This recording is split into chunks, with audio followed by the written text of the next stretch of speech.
Verso a verso. La palabra de Dios, el único alimento verdadero para su vida espiritual.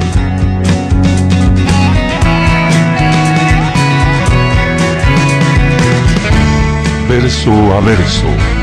Una presentación de Capilla Calvario, Guatemala.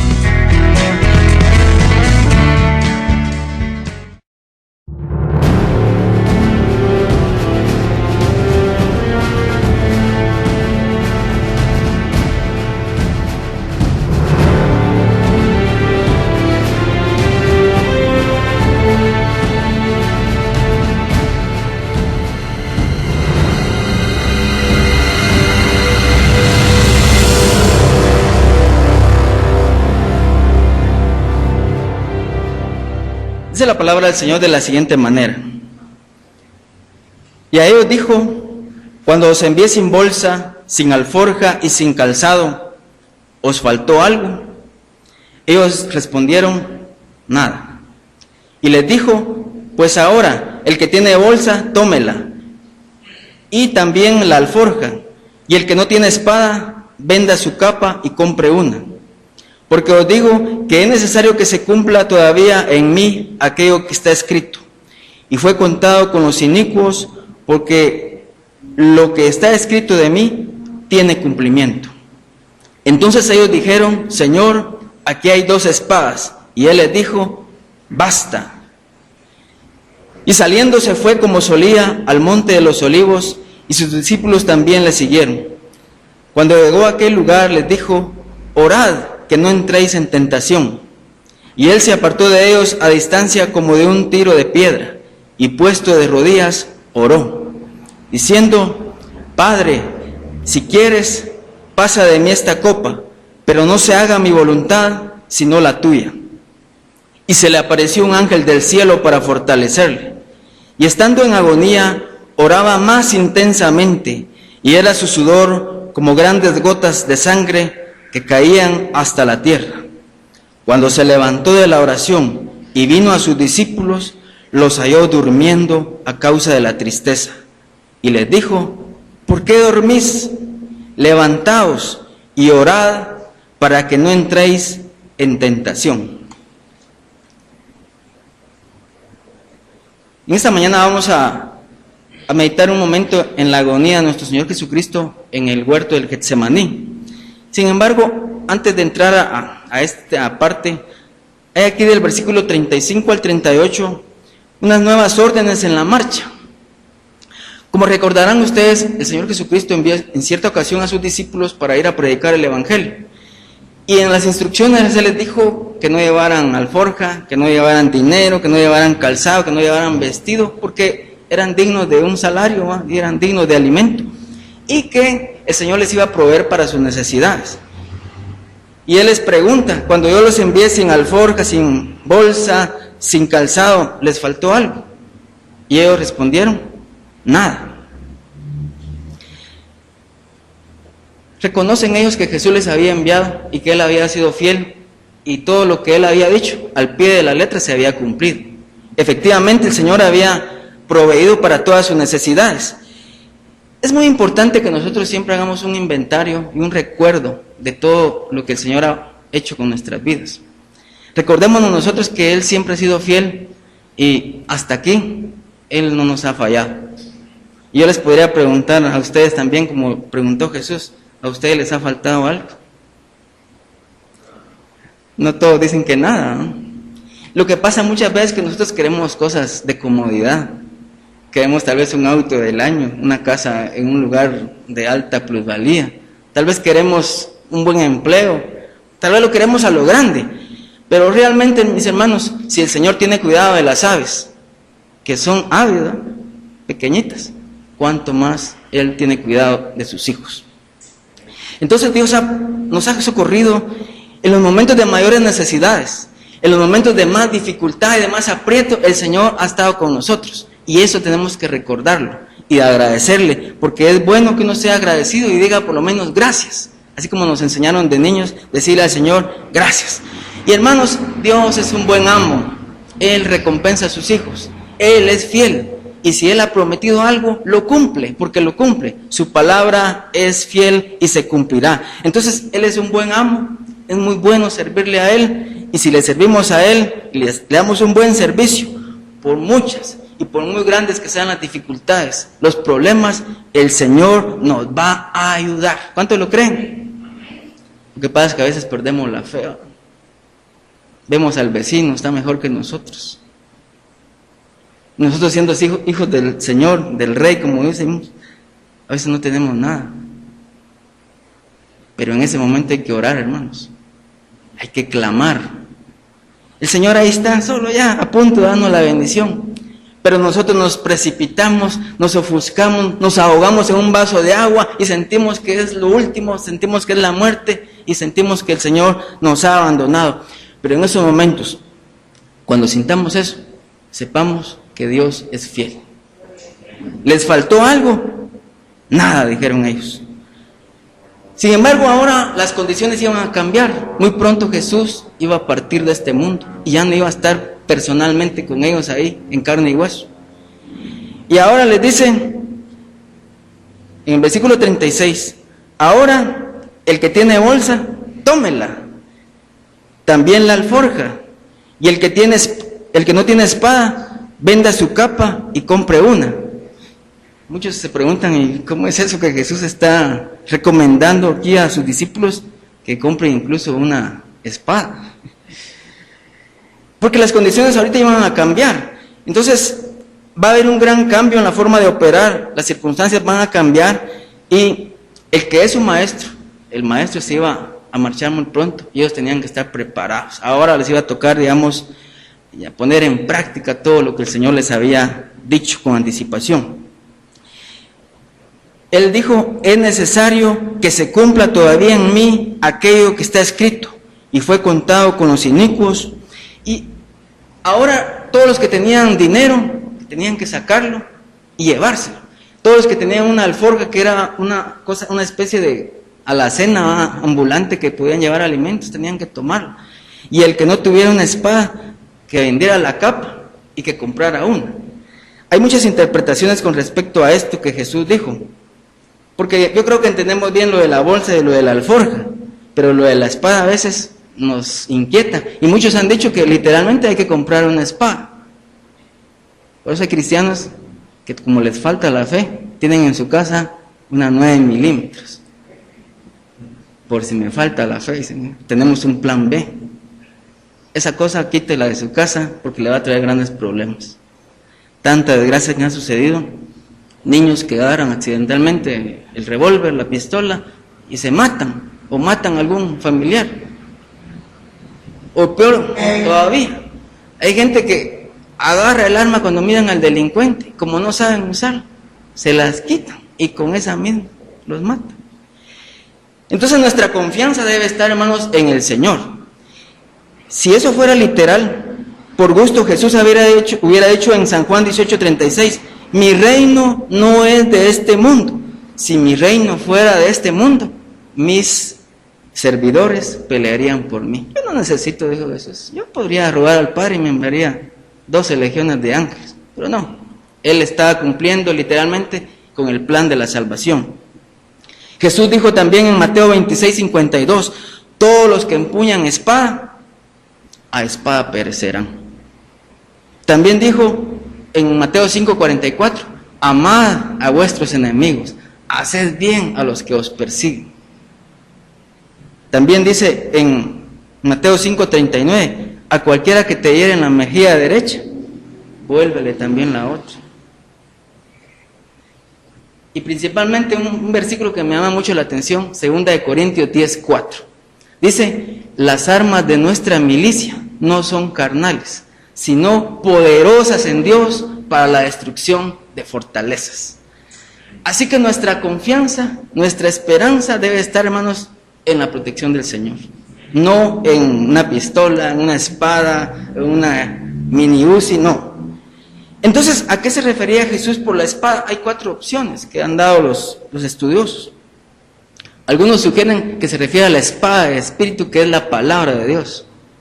Pero si así fuera el caso, tendríamos que alegorizar también la alforja la bolsa, el vestido, el manto y todo. Entonces espiritualizamos la palabra de Dios y ya no vamos al sentido literal que tiene la palabra.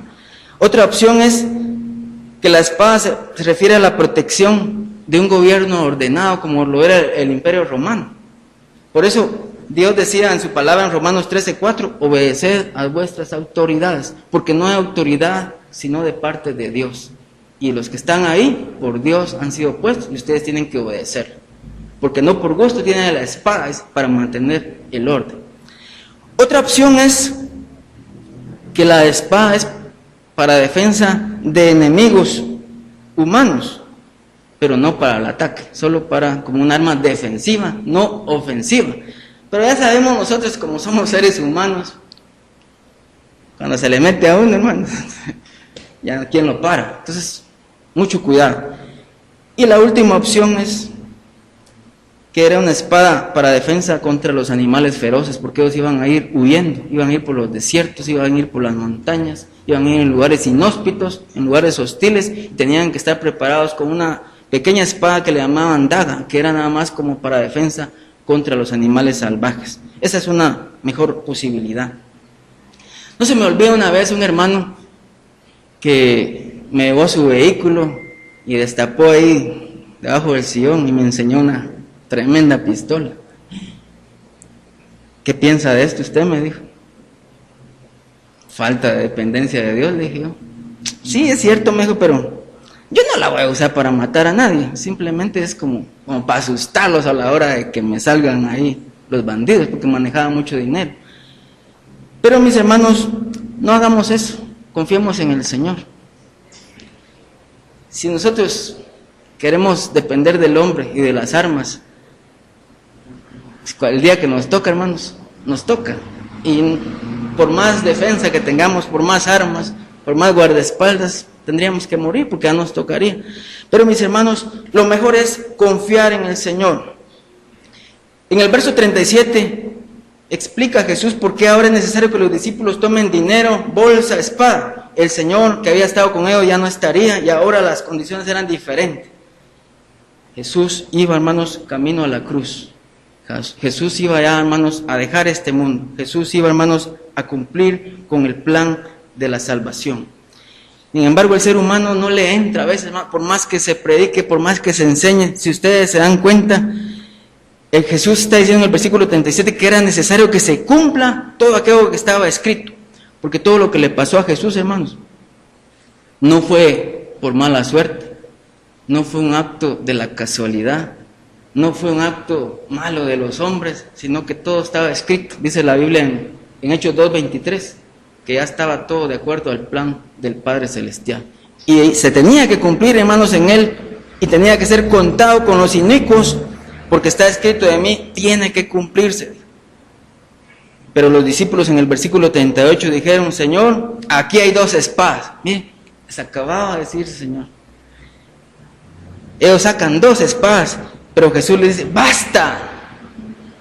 Muchos no dicen, ¿qué significa este basta? Algunos dicen que con 2 era suficiente y por eso les dijo, 2 bastan. Otros creemos que Jesús está diciendo, basta ya, dejen ya, porque ellos se emocionaron y pensaron que era de blandir espadas y que se venga el primero. Y de hecho, Pedro más adelante, si ustedes leen más adelante en el versículo 50 y pico ahí, él tomó la espada y le voló la oreja al siervo del centurión. Y entonces Jesús recogió la oreja y se la puso y lo sanó. Y él dijo, no, basta, dijo otra vez. Si ustedes leen ahí la palabra de Dios en el versículo 51, Jesús dijo, basta ya, dejad, ¿por qué no entendéis lo que os estoy diciendo? Y eso es a veces lo que nos pasa a nosotros. Tenemos embotados los sentidos y no pensamos como Jesús quiere que nosotros, hermanos, pensemos. Muy bien, entonces los discípulos, hermanos, iban a sufrir vejámenes, iban a sufrir persecuciones, iban a sufrir incluso pobrezas y tenían que estar preparados. Ahora era la hora de la verdad, ahora era el momento de veras donde tenían que demostrar que durante esos 3 años y medio Jesús los había instruido bien y tenían que depender completamente del Padre Celestial. Muchas veces no aguantamos ya cuando estamos en una tribulación, sentimos que ya se acabó el mundo, pero ahí está muy pronto la solución. Jesús está al tanto de lo que nos está sucediendo. Él dice que busquemos primeramente el reino de Dios y su justicia, y todas las demás cosas nos van a ser añadidas. Y además hay un dicho que dice, no hay mal que dure 100 años, ni quien lo aguante. Sea lo que sea, el Señor está con nosotros. Los discípulos no deben esperar que los amigos y parientes se porten mejor con ellos. No, al contrario, la cosa va a ponerse color de hormiga, se va a poner peor. Y ellos van a huir despavoridos y van a abandonar a su maestro. Y el Señor que llegó a la cruz solo, todo lo dejaron. Hasta el que prometió, Señor, aunque todos te negaren, yo jamás lo haré. Fue el primerito el que negó al Señor. Entonces, hermanos, cuando venga la época difícil, ahí es donde debemos demostrar de veras lo que Dios ha hecho con nosotros.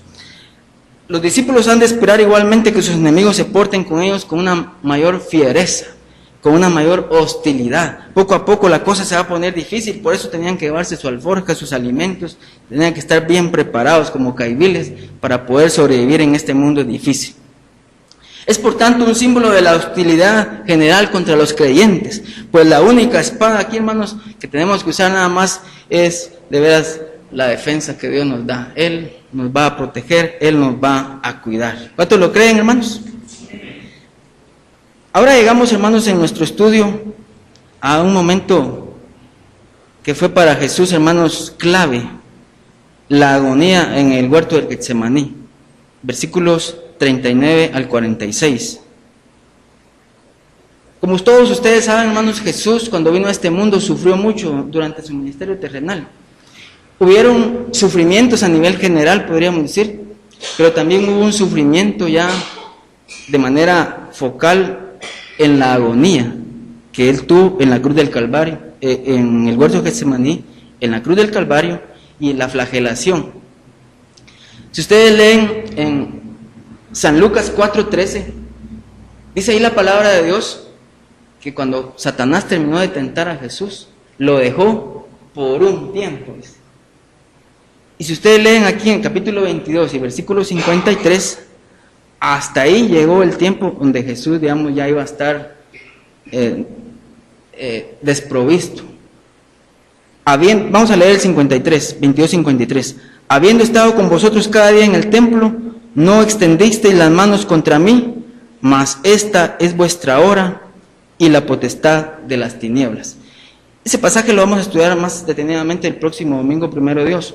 Sin embargo, quiero que veamos que ahí está, desde el 4:13 hasta el 22:53, Jesús estuvo protegido, digamos, Él estuvo, pero va a llegar un momento cuando Él va a ser prendido, va a ser capturado, llevado, le van a hacer un juicio injusto y luego va a ser muerto por nuestros pecados.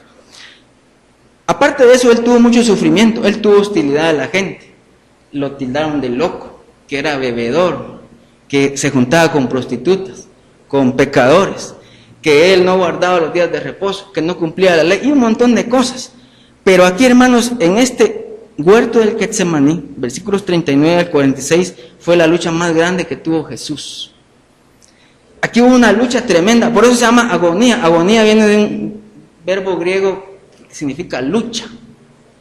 En el huerto hubo lucha, ya en la cruz ya no, ahí ya fue tortura, ya fue la muerte, pero aquí fue un momento donde posiblemente, como dicen algunos, tal vez pudo haber sido como la última tentación, a ver si Él se retractaba y no iba a la cruz por nuestros pecados.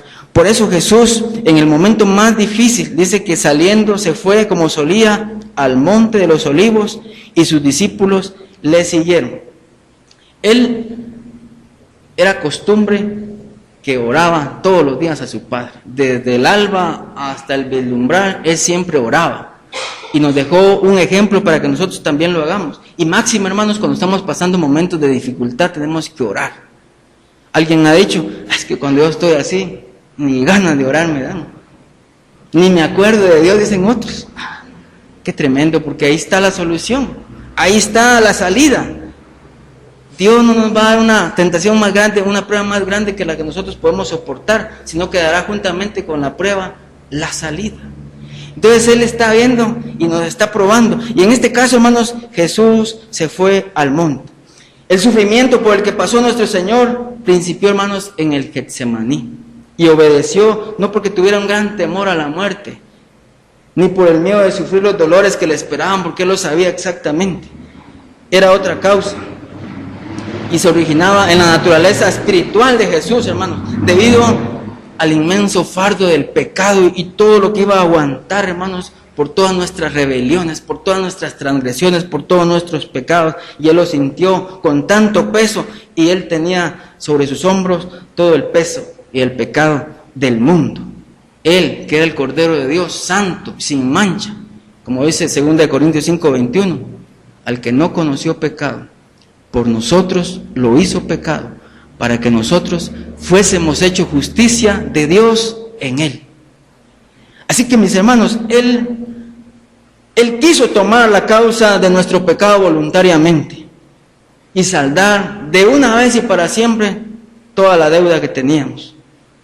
En el huerto de Getsemaní, que estaba situada a la ladera occidental del Monte de los Olivos, Jesús se iba ahí consecutivamente, consuetudinariamente a orar. Y los discípulos, y naturalmente el traidor, también sabían que Jesús siempre estaba ahí orando. Al terminar la cena, Jesús y sus discípulos salieron del aposento alto y se dirigieron a ese huerto. Y al llegar ahí, Jesús, hermanos, les advirtió que esperasen y que orasen para no entrar en la tentación. Los otros evangelios dicen que 3 veces oró el Señor.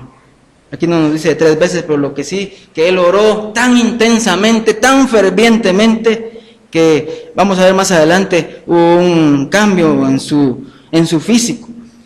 Quizás la tentación particular que Él tenía en mente era la presión, que veamos la tentación que iban a tener los discípulos en este momento era de abandonar a Cristo, de abandonar a Dios.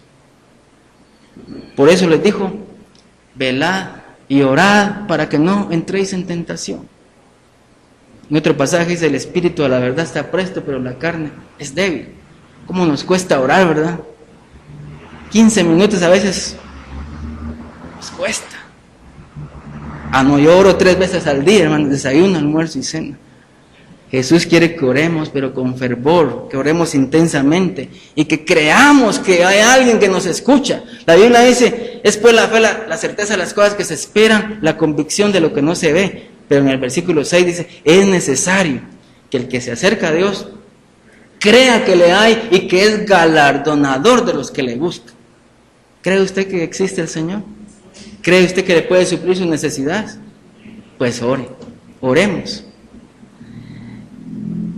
Versículo 40, cuando llegó a aquel lugar les dijo, orad que no entréis en tentación. La tentación está al acecho. Todos de una u otra manera somos tentados. Ahí está, latente. Y la solución para esto es que oremos. Jesús se fue a orar, Él se apartó de ellos como a la distancia de un tiro de piedras y puesto de rodillas, oró. Jesús, no creemos que los sufrimientos de Cristo, hermanos, en el huerto formasen parte de la obra expiatoria. Yo creo personalmente que la obra de la redención fue cumplida durante las 3 horas de tinieblas en las que Jesús estuvo clavado en la cruz. Pero mis hermanos, ahí hubo un gran sufrimiento, porque fue, hermanos, en la mente, en el espíritu, en el alma del Señor Jesús, porque estaba, hermanos, a punto de llegar a ese momento, a ese clímax, a ese culmen, para lograr nuestra salvación, para comprar nuestra salvación. Su perfecta humanidad se ve ahora en agonía que acompañó a su oración. Él estuvo ahí orando intensamente, clamando y diciendo, versículo 42, Padre, si quieres, pasa de mí esta copa, pero que no se haga mi voluntad, sino la tuya. Qué ejemplo que nos da Jesús. Así debemos orar nosotros. Todas nuestras oraciones deben de ser, hermanos, si es conforme a la voluntad de Dios. Ahí en 1 Juan 5:13 dice que, y esta es la confianza que tenemos en Él, que si pedimos alguna cosa conforme a su voluntad, Él nos oye. Y si sabemos que Él nos oye en cualquier cosa que pidamos, sabemos que tenemos las peticiones que le hayamos hecho. Entonces, no le pidamos al Señor, como decía la canción, no le pidas al Señor que te dé una casa, sino, mejor, como decía, agradezcámosle la vida, que nos dé trabajo, que nos dé fuerza, que nos dé salud, para poder trabajar y para poder ganarnos el pan de cada día, porque muchas veces queremos riqueza. Jesús no está llamando aquí a sus discípulos a la riqueza, más bien al contrario, hay hostilidad, hay persecución, hay pobreza, hay lucha. Entonces, hermanos, Getsemaní, qué profundidad de dolor y de angustia nos sugiere ese nombre. El mismo nombre Getsemaní significa lagar del aceite. Y ahí, hermanos, Él, podríamos decir, más adelante, Él fue molido por nuestros pecados en la cruz del Calvario. Pero en Getsemaní, ahí fue la lucha. Él se angustió y ahí se cumplió aquella palabra que había dicho en Lucas 12:50. De un bautismo tengo que ser bautizado, y cómo me angustia hasta que se cumpla. Y cabal, en cierta ocasión los discípulos, Jacobo y Juan, en otro evangelio dice que la mamá pidió a Jesús que en su reino uno se sentara a la derecha y el otro se sentara a la izquierda. Y aquí cabal Jesús dijo, podéis beber de la copa que yo voy a beber. De un bautismo tengo que ser bautizado, y cómo me angustia hasta que se cumpla. O sea, esa copa era de sufrimiento, era de dolor, de angustia, de muerte. Pero nosotros queremos a veces lo mejor, ¿verdad? Queremos las riquezas de este mundo. Eso fue lo que Satanás le ofreció a Jesús, pero Jesús lo venció cuando vino la tentación, y lo venció porque oraba, porque clamaba al Padre, porque dependía del Padre Celestial. Así tenemos que depender nosotros. Entonces, mis hermanos, una vez que hubo sonado la hora del reloj profético de Dios, Jesús se puso en camino y llegó al Getsemaní, y ahí, hermanos, oraba intensamente, intensamente. Isaías 63:3 dice, yo solo he pisado el lagar, y de los otros pueblos nadie me ayudaba. Los pisé con mi cólera, los estrujé con mi furor, su sangre salpicó mis vestidos y manché toda la ropa. Jesús tomando, hermanos, en su propia mano la terrible copa de la ira, mezclada con la justicia divina, que necesitaba satisfacer su justicia. El Cordero de Dios, que quita el pecado del mundo, hizo la transferencia, hermanos, de todos los pecados hacia sí. De los pecados de todos nosotros. Imaginémonos, hermanos. Todos los que han vivido en este mundo, todos los que vivimos y los que vivirán. Jesús llevó en la cruz del Calvario todos nuestros pecados. Pero en Getsemaní ahí estaba, Él lo sabía todo y sabía que estaba a punto de llegar a ese sufrimiento. Como dice un canto, Él pudo haberse retractado, Él pudo haber dicho, mejor me voy, pero no lo hizo por amor a nosotros, lo hizo por amor. De tal manera amó Dios al mundo, dice la palabra, que ha dado a su Hijo unigénito para que todo aquel que en Él cree no se pierda, mas tenga vida eterna. Por eso el apóstol Pablo, en una de sus cartas dice, y todo aquel que no ama a Jesucristo, sea anatema. A la que duro se oye. Y lo escribo de mi propia mano, dijo él. ¿Pero por qué? Si fue tanto el amor de Jesús, si fue tanto el amor de Dios, ¿cómo nosotros no vamos a corresponder a ese amor? Hay un versículo que me llama mucho la atención y quisiera que lo leyéramos en esta mañana. Está en Hebreos 5:7. Y este versículo se refiere precisamente al momento en que Jesús estaba orando en el huerto de Getsemaní. Y dice así, y Cristo, en los días de su carne, ofreciendo ruegos y súplicas con gran clamor y lágrimas al que le podía librar de la muerte, fue oído a causa de su temor reverente. Jesús hizo una oración súper especial. Oró, suplicó con gran clamor y lágrimas. Él derramó sus lágrimas por nosotros, mis hermanos. Clamó y fue oído. fue oído. Y de hecho, dice la palabra del Señor que cuando estaba ahí, en el versículo 43, se le apareció un ángel del cielo para fortalecerle. Todos los demás evangelios no mencionan este acontecimiento, pero aquí viene un ángel. El Señor hubiera podido mandar 12 legiones de ángeles para que lo defendieran, pero no hizo uso de eso. En este caso, solamente de uno que vino para fortalecerle. Ese es el ministerio de los ángeles, ¿verdad? Son ministros enviados en favor de los que serán herederos de la salvación, dice la palabra. Y llegó este ángel, que significa enviado, ¿no?, para fortalecer a Jesús, para darle las últimas palabras de ánimo, de aliento, porque lo que estaba pasando Jesús era tremendo. Yo en esta mañana no les puedo explicar, hermanos. Esto es inefable, no hay palabras para poder describir lo que Jesús hizo por nosotros.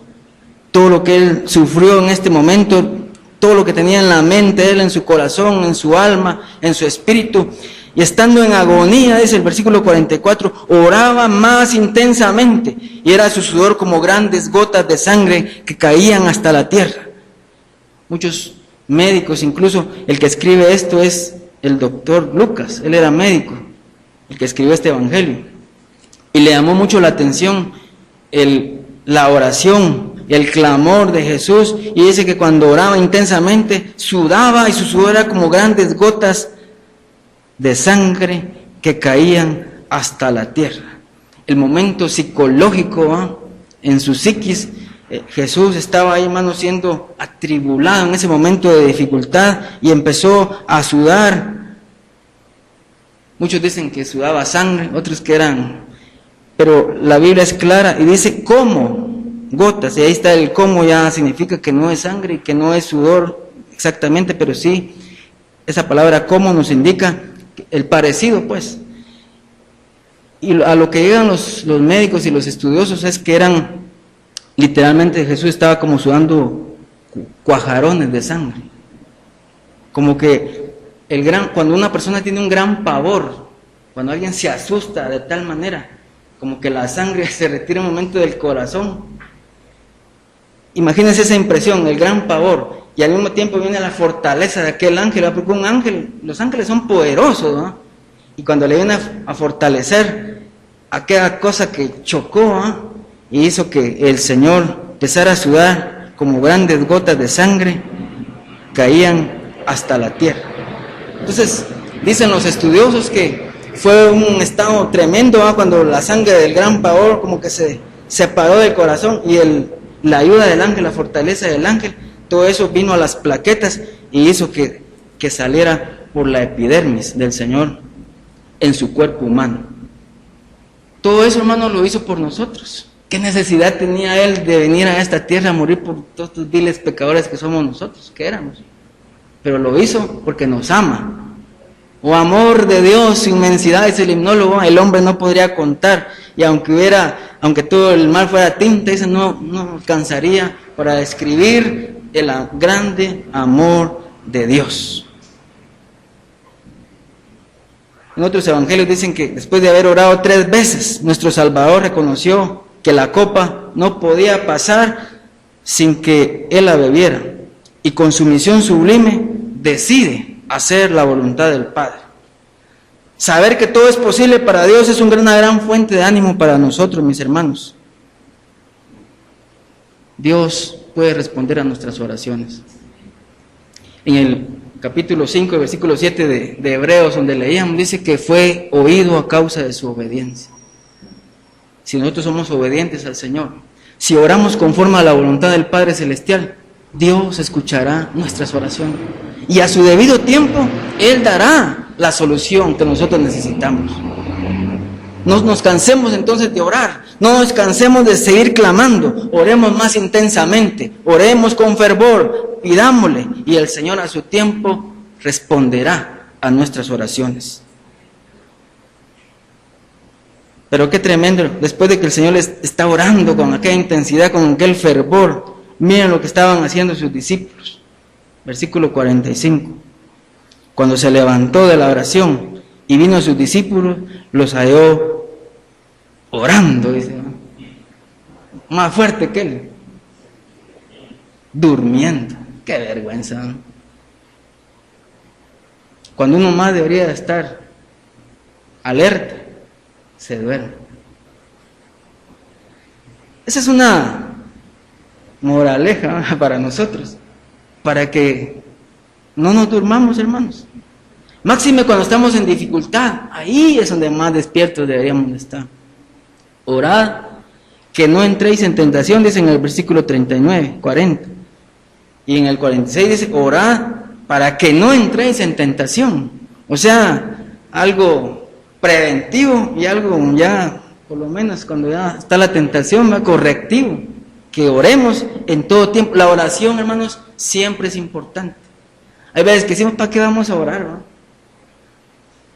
No importa, a tiempo o a destiempo, Dios puede responder. Aunque usted haya perdido ya las esperanzas, aunque usted crea que Dios se ha olvidado de usted, no es cierto. Dios le ama. Y como usted es su hijo, Dios a su tiempo le dará las peticiones de su corazón. Lo que le queda ahora es, como dice el Salmo 37:4, deleitarse a sí mismo en el Señor, y el Señor le concederá las peticiones de su corazón. San Lucas dice que los discípulos se durmieron a causa de la tristeza. Bueno, es cierto que cuando alguien está muy triste, principalmente cuando a alguien se le muere un ser querido, pues a veces hasta se duerme de la tristeza. Estaban compungidos. Así había sucedido con ellos en la montaña de la Transfiguración. Ellos también ahí estuvieron con Jesús, principalmente esos tres que nos mencionan los otros evangelios, Pedro, Jacobo y Juan. Ellos estuvieron ahí con Jesús. Y a ellos se dirigió principalmente Jesús porque era el núcleo, era como el círculo íntimo de Jesús. Pero los que más esperaban al Señor eran los que fallaban. Así nos pasa a veces en las iglesias, ¿no? Ay, hermanos, que sí, tremenda decepción la que nos dan. Llamará de tus. Por eso hay que orarle al Señor. Por eso hay que poner todas las cosas en las manos de Dios. Todas las decisiones, de los proyectos, los planes, los programas, todo hay que ponerlo en las manos de Dios para que si es su voluntad, las cosas se van a hacer. Porque si las hacemos conforme a la voluntad del hombre, el hombre falla. El hombre falla. El motivo de la reprensión del Señor a Pedro, principalmente según los otros evangelios, puede ser porque este es el que más había hecho protestas de fidelidad. Aunque todos te negaren, que todo este montón, estos otros 11 te nieguen, yo jamás lo haré, dijo. Y ahora que era el momento de la dificultad, que Jesús le había encomendado, encomendar es poner algo en unas manos especiales, ¿verdad? Que tengan mucho cuidado. Eso significa la palabra encomendar. Ahora que lo había recomendado y encomendado, se había dormido. Se había dormido. Entonces, la tentación de los discípulos en aquel instante era negar que estaban influenciados por el temor de Dios y que podían apartarse del Señor cuando llegara la época difícil. Por eso Jesús, según el hermano Francisco predicó el domingo pasado, el diablo ha pedido para zarandearos, Pedro, pero yo he orado por ti, ¿verdad? Jesús intercede por nosotros, mis hermanos. Ustedes saben que Jesús murió, fue sepultado, resucitó entre los muertos, ascendió a los cielos y desde allá, dice la palabra según Hebreos, intercede por nosotros. Entonces, hermanos, hay alguien que está en los cielos que puede compadecerse de todas nuestras necesidades. Hubo alguien que fue tentado en todo según nuestra semejanza, pero sin pecado. Y ese alguien es Jesús, el sumo sacerdote que traspasó los cielos y que puede compadecerse de nosotros. Por eso, oremos a Él, clamémosle a Él, pongámonos en las manos de Él. Así como Jesús aquí les da a comprender que Él estaba al tanto del estado de su mente y de su corazón. Sabía que ahora estaban listos para permanecer con Él, aunque algunos le iban a negar. Y aunque habían amenazas, aunque había hostilidad, aunque había debilidad en la carne, aunque estaban tristes, debían de saber que Jesús no les iba a abandonar. Aunque nosotros fuéramos infieles, dice la palabra de Dios, Él permanece fiel. Y eso es algo que nos motiva a nosotros, es algo que nos incentiva para seguir adelante, porque a pesar de nuestras muchas infidelidades, el Señor nos ama y nos da otras oportunidades. Aquí en esta mañana precisamente estamos por una misericordia de Dios, porque son nuevas cada mañana sus misericordias. Entonces el Señor nos da la oportunidad el día de hoy para que le entreguemos nuestra vida, para que le entreguemos nuestro corazón. Jesús, por tanto, en este momento nos asegura que la oración es la fuente de poder contra todas las tentaciones y contra todas las debilidades de la carne. Si los discípulos hubieran orado con el mismo fervor que Jesús oró en ese momento, sudando a chorros como sudor de sangre, como grandes gotas de sangre, no se hubieran dormido. Uno cuando está en gran problema, no se duerme. Cuando tiene un muchachito enfermo, no se duerme, pasa toda la noche y varias noches si es posible. Como esta gente que está pasando necesidad ahí en Santa Catarina Pinula, hermanos, tremenda tragedia. No se puede dormir la familia, sabiendo que está latente la necesidad. Como aplicación personal, hermanos, de este pasaje, la agonía del Señor Jesús en el huerto de Getsemaní enseña las consecuencias que produjeron nuestros pecados. Él todo lo tuvo que soportar por amor a nosotros. Él fue hecho maldición, dice la palabra del Señor, para que el creyente sea hecho bendición en Él, según Gálatas 3, 13 y 14. Él llevó la maldición, porque escrito está, maldito todo aquel que es colgado en un madero. El pecado entonces no es cosa de poca importancia. Tenemos que cuidarnos. El que piensa estar firme, mire y no caiga, dice la palabra. Tenemos que estar alertas porque nuestro enemigo, nuestro adversario, el diablo, anda cual león rugiente viendo a ver a quién se devora. Tenemos que tener cuidado para no pecar contra Dios. El cristiano ha de considerar el pecado en razón del precio pagado por el Señor Jesucristo, de su angustia y de sus sufrimientos. Si el Santo Hijo de Dios pasó tanta agonía a causa de nuestros pecados, el creyente debe tener verdadero temor de pecar y evitarlo en el poder del Espíritu de Dios. Filipenses 2:5, haya pues en vosotros este sentir que hubo también en Cristo Jesús. Si nosotros pensáramos así, si de verdad tuviéramos la mente de Cristo, no anduviéramos pecando, seríamos más santos cada día. Por eso la Biblia nos exhorta en Apocalipsis, el que es santo, santifíquese todavía, porque lo que pagó el Señor, hermanos, es un precio muy grande. Ni oro, ni plata, ni dólares, ni euros, ni nada de este mundo. Fue la preciosa sangre de Jesús. La agonía en Getsemaní es medicina para las penas del creyente. Cualquier situación que pasemos en la vida, por angustiosa que sea, no superará jamás la experiencia que Jesús vivió por nosotros, por nuestros pecados. En medio de nuestras penas, los creyentes podemos ver a Cristo caminando delante de nosotros en nuestra senda y podremos pensar que nosotros no somos mayores que nuestro Señor. Él es el Señor. Ha de evitarse el pensamiento incorrecto de que un corazón que tiene a Cristo no puede estar triste, ya que el mismo Señor lo estuvo. Hay un canto que dice, no puede estar triste un corazón que... Y es cierto, es bonito, pero Jesús pasó una gran tristeza, una gran angustia, una gran agonía. Por lo tanto, ante todo hay tristezas, hay alegrías, hay gozo, hay dolor, hay sufrimiento, y gracias a Dios por todo, porque eso nos sirve como un aliciente para seguir adelante.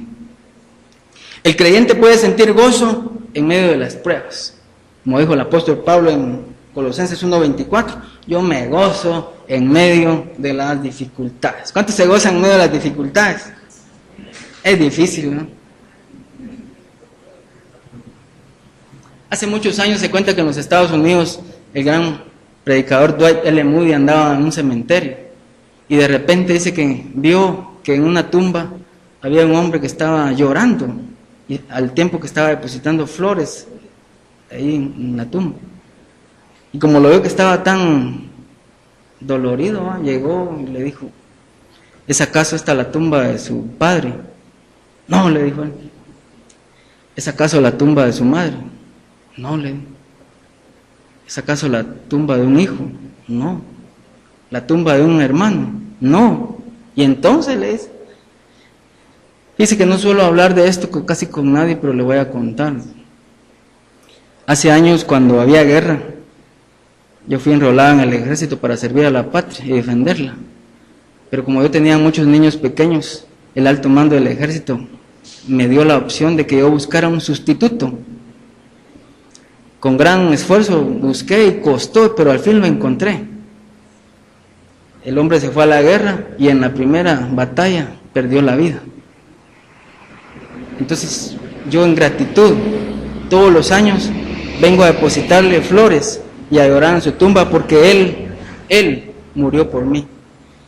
Y efectivamente, hermanos, de igual a esta anécdota, nosotros los cristianos deberíamos recordar a cada instante a Jesús, puesto que Él tomó nuestro lugar y sufrió por nuestros pecados. Esos pecados que nosotros merecíamos, ese sufrimiento que Él padeció por nosotros. ¿Qué nos enseña entonces este pasaje, mis hermanos? Aquí se descubre que el Señor sintió agudamente la carga del pecado del mundo. Y la explicación razonable de sus sufrimientos puede darse debido a la convicción de la maldad humana, cuyo peso empezó en aquel momento a agobiarlo en el huerto de Getsemaní. Él sufrió por nuestros pecados. Eso empezó a oprimirlo, empezó a triturarlo en la mente. Jesús cargó con nuestros dolores y se echó sobre sus hombros nuestros pecados para cumplir la promesa que hizo al venir a este mundo, de venir a salvar a la raza humana. Dios trató de muchas maneras de salvar al hombre. Envió a los profetas, les envió la ley, les envió a muchos mensajeros, pero al final envió a su Hijo a morir por nuestros pecados. Ahora ya no se necesita sacrificar animales muertos, ya no necesita presentarse el sumo sacerdote cada día a ofrecer holocaustos. Jesús hizo un único sacrificio, de una sola vez y para siempre, y por ese sacrificio todos nuestros pecados han sido borrados. ¿Cuánto le alá?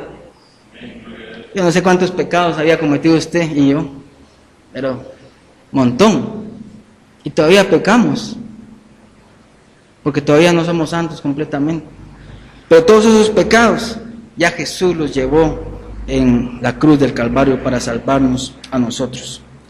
Debemos ver entonces la agonía de Cristo allá en el Monte de los Olivos, en el huerto de Getsemaní, la horrible criminalidad del pecado. Aquí debemos notar la gran importancia de la oración en época de angustia. En las horas de angustia, de agonía, el Señor Jesús recurrió a este gran remedio, la oración.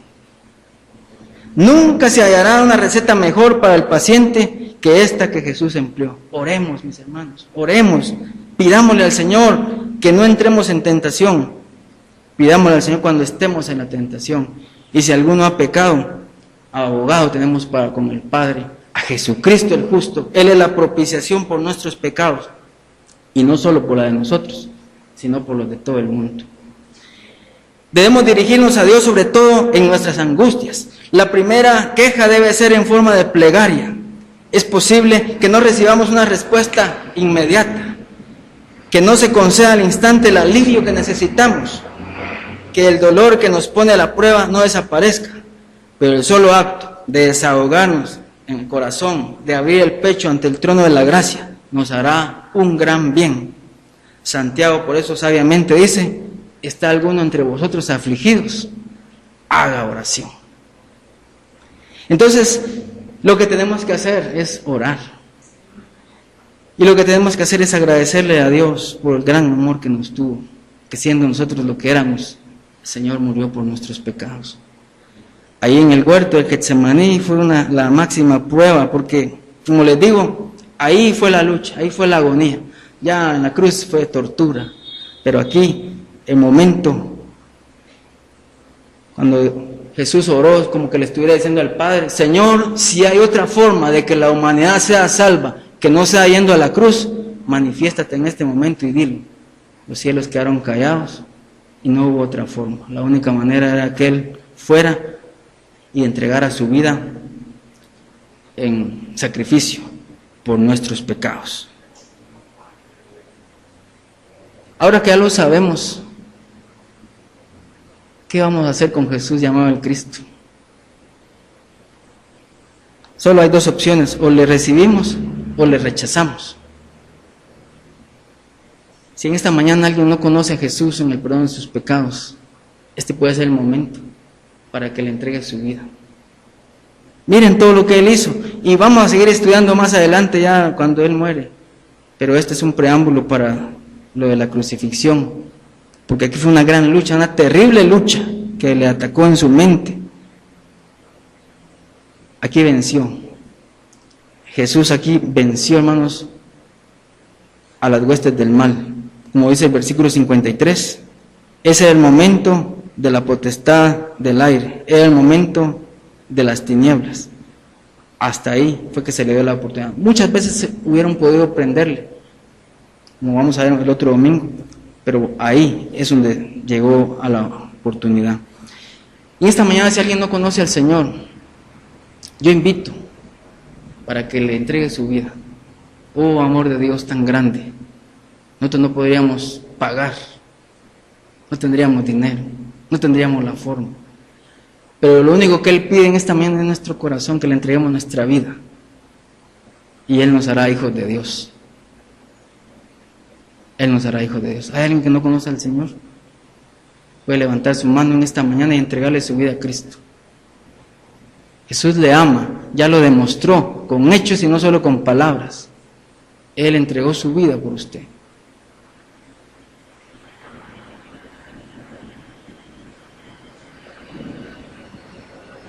Si no lo hay, yo quisiera que tomáramos un momento de oración.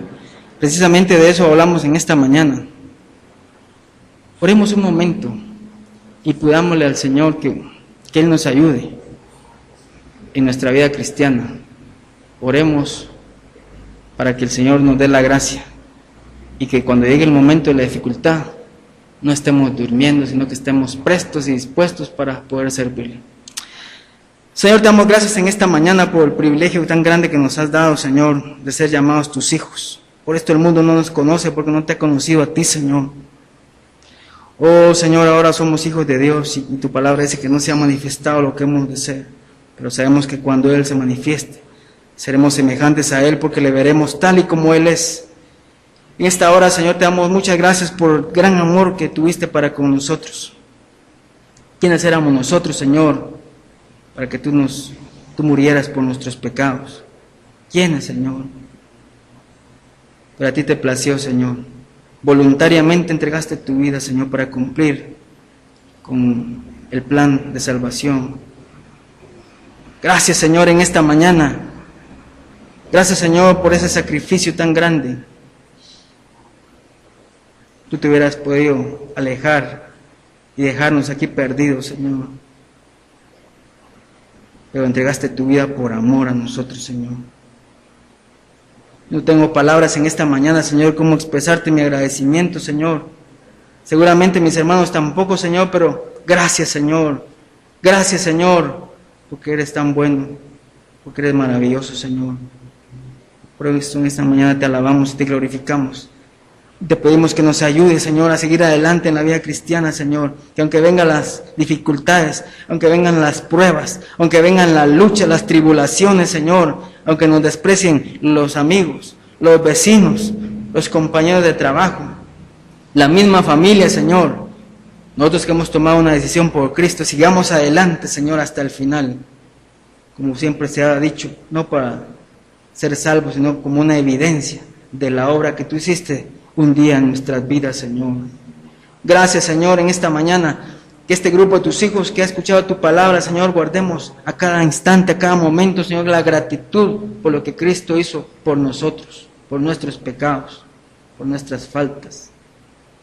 Que no se nos olvide y que cada momento lo vivamos para agradarte, Señor. Que cada momento lo vivamos para servirte, Señor.